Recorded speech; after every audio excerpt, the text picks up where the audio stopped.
포커스 코너입니다. 김행전 국민의힘 비대위원과 함께 이야기 나눠보겠습니다. 어서 오십시오. 안녕하세요. 네.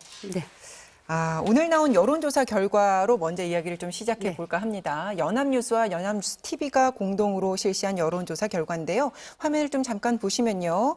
윤석열 대통령의 국정운영 평가 긍정이 36.3%, 부정평가는 58.5%가 나왔습니다. 한 달 전과 비교해서 약간씩 이제 내려가긴 했습니다만 크게 이제 달라진 결과는 아닌데요. 이 한 달 동안 거의 비슷한 수치가 나온 것 어떻게 평가하십니까? 이제 크게 보면 윤 대통령 취임 이후에 1년 지나지 않았습니까? 네. 그런데 대개 이제 30 후반에서 40 전후에서 큰 차이는 사실 없는 것 같아요. 오차 범위 내에서 왔다 갔다 하는데 이제 아시다시피 취임 1년 차에는 외교 행보에 집중되지 않습니까? 네. 이제 2년 차가 됐으니까 특히 내년 총선을 앞두고 이제 민생 경제에 어떻게 대처하시는가가 그 하반기 지지율은 물론 내년 총선에 상당한 영향을 미치지 않을까 이렇게 저는 생각하고요. 어차피 이제 1년 차에는 대개 이제 지지율보다는 그 각국의 새로 대통령이 취임하셨으니까 그 외교를 정상화하는 거 특히 이제 지난번 문재인 대통령 때 우리의 외교 관계가 최악이었지 않습니까? 그것을 이제 정상화했다는데 큰 의미를 둡니다. 네. 근데 이제 외교라는 것이 이제 국민들한테 직접 체감은 잘 안 되거든요. 네. 그러니까 이제 그래서 큰 변화는 없어 네, 보이지만 앞으로 이제 민생 행보에 대해서 집중하게 되면 이제 지지율에는 좀 차이가 보일 것이다. 네, 이렇게 그거 보시는 거고요. 잘하셔야죠. 네. 그거 잘하셔야겠죠. 예. 자, 그래픽에는 없습니다만 평가 결과를 연령층으로 좀 더 네. 들여다봤더니 30대의 이동이 조금 눈에 띄었었는데 이제 긍정에 대해서 더 높은 점수를 준 30대 그리고 부정에 대해서 좀 더 낮아졌다. 이렇게 30대의 움직임이 보였거든요. 그건 어떻게 해석해야 될까요? 저는 이제 그건 김남국 의원 효과라고 보는데 이제 코인 투자를 하는 우리 국민이 627만 명이더라고요. 그중에 30대가 가장 많아요. 다 소액 투자가들이죠. 이분들이 이제 영끌해서 투자받아서 했는데 다 실패하고 뭐 심지어 이제 극단적인 선택을 하신 분들도 계세요. 그러니까 이제 30대를 중심으로 전후 20대, 40대에서 그 상당한 실망감이 있지 않았나. 그래서 저는 이제 김남국 리스크와 이제 최근에는 이제 선관위의 그 아빠 찬스를 이용한 그 부정, 취업 이런 것들이 젊은이들의 표심을 좀 자극했다 이렇게 보는데 이제 결국 궁극적으로는 이제 하반기 민생 행보가 네. 이제 결정적인 영향을 미칠 것으로 봅니다. 그러니까 지금 어쨌든 30대 이동은 대통령이 잘해서라기보다는 네. 어쨌든 다른 좋지 않은 부정적인 부분이 반영된 반사이익 네, 영향이다. 뭐 이렇게 보시는 거고요. 자, 그럼 정당 지지도를 좀 보겠습니다. 정당 지지도는 국민의힘과 민주당이 박빙인데요. 국민의힘은 떨어지고 민주당은 오르면서 수치상은 비슷한 지지도를 보이게 됐습니다. 그런데 최근에 이 민주당의 악재가 겹쳤던 것을 감안했을 때 왜 국민의힘의 지지율이 더 오르지 않았을까? 뭐 이런 의문이 있습니다. 어떻게 저는 보십니까? 이제 양당이 비슷하지 않습니까? 이제 비대위 시절 마지막 지난 3월 5일 정도 얘는 그 국민의힘이 한 10% 정도 앞섰었어요. 그런데 지금 비슷해졌는데 저는 이렇게 봐요. 양당이 다 마지막 지지하는 층만 남은 것 같아요. 약 35% 정도. 그러니까 이제 선거는 중도층 확장이 너무 중요하지 않습니까? 그러니까 이제 선거가 아직 10개월이나 남았기 때문에 예단키는 어렵고 결국 이제 중도층 확장에 누가 성공하느냐 이것이 이제 결정적인 관건이라고 보는데 그래서 이번에 이제 민주당에서 네. 이례경 그 혁신위원장을 엄청나게 반대하지 않았습니까? 그런 것들도 그 중도층 확장에 결정적으로 악재다 이런 판단을 해서 그 9시가 만에 사퇴한 것이 아닌가 이렇게 보여지고요. 국민의힘 역시 우리 당 역시 그 중도층 확장과 민생 행보 이것이 내년 총선의 승패에 굉장히 큰 영향을 미칠 것으로 그렇게 봅니다. 네. 지금 비슷하게 나온 거는 이제 전통 지지층만 남았기 그렇죠. 저는 때문에 그렇게 이렇게 표에 봐요. 반영이 됐다. 네네. 비슷하게 양당이 반영이 됐다. 지지하는 층이 약 35% 전후.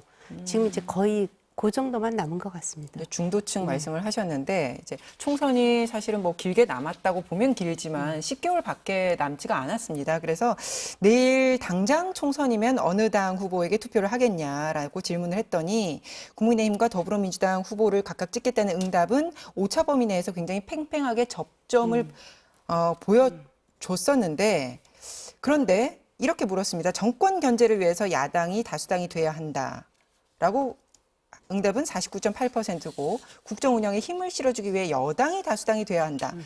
37.4%. 그러니까 정권 견제론이라는 그 주제로 물었을 때는 훨씬 높게 나왔거든요. 국민의힘으로서는 뭐 어떻게 시사한다고 원래 보십니까? 이제 총선은 대통령에 대한 중간평가적 성격이 있습니다. 그래서 예를 들자면 그 대통령에 대한 견제 욕구가 답변이 늘 어떤 조사에서든지 많아요, 역대. 그러니까 질문에 그것은 답이 거의 정해졌다고 봐야지 되죠. 제가 여론조사 전문가거든요. 그렇죠, 알고 예를 있습니다. 들어서 네. 지난번에 그 대선 때도 그 교체론이 20% 이상 많았어요. 정권 교체론이. 근데 실제로는 0.73% 앞서지 않았습니까? 그러니까 이것은 어떻게 보면 명목적인 답이에요. 대통령에 대한 이제 평가의 성격이 많으니까 야당으로서 이제 견제를 해야지 된다는 그런 욕구가 많지만 막상 이제 총선에 가면 그때 이슈에 따라서 상당히 달라질 것입니다.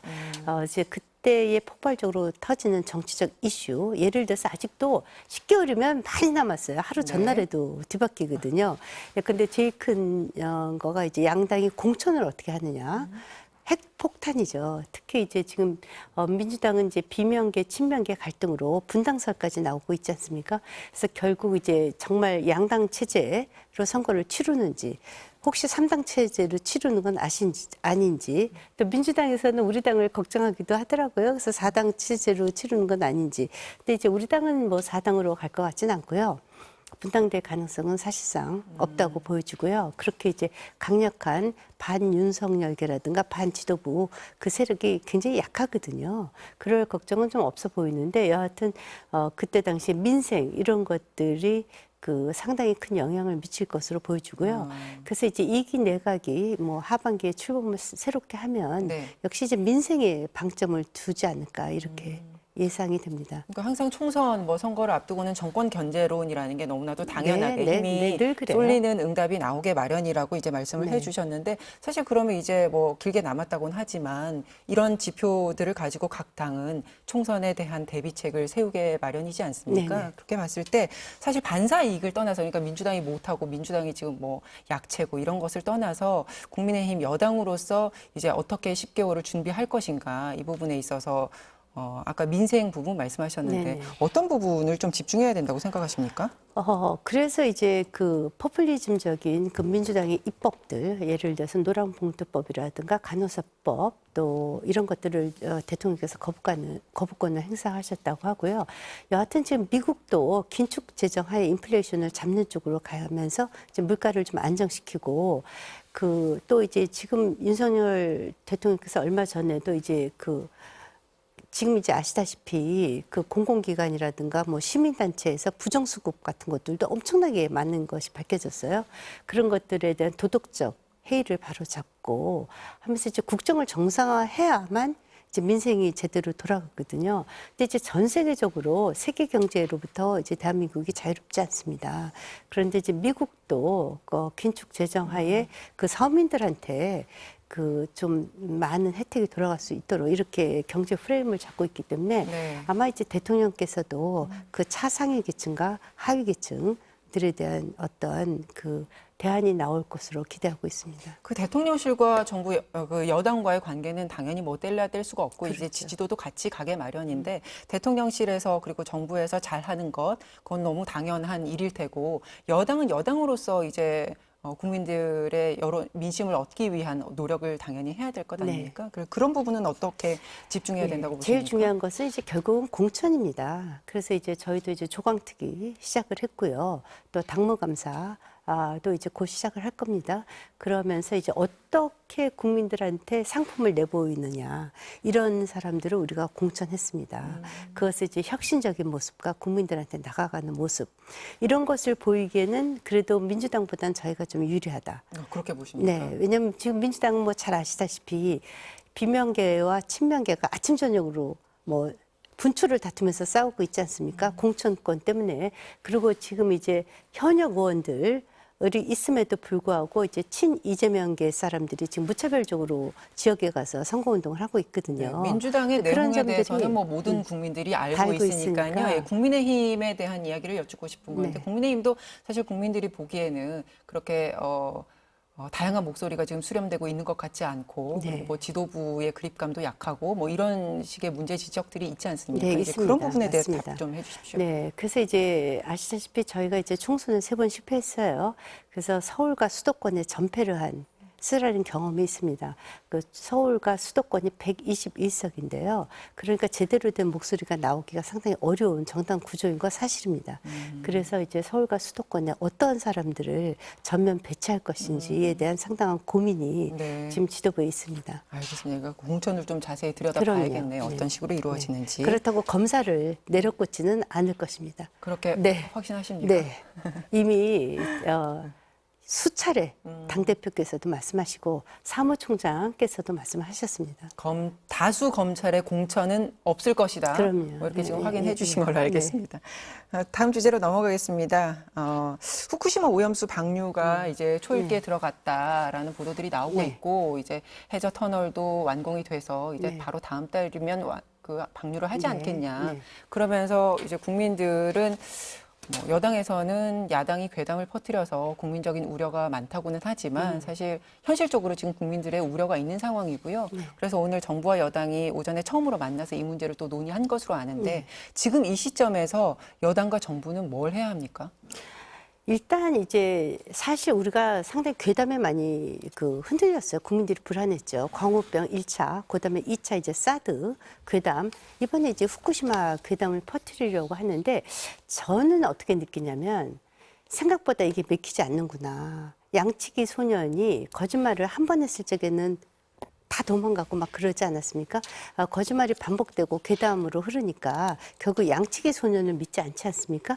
그 2021년도 불과 2년 전입니다. 그때 정의용 외교부 장관이 국회 답변에서 그 IAEA 절차에 따라서 일본이 오염수를 방류하면 문제 삼지 않겠다라고 분명하게 답변하셨습니다.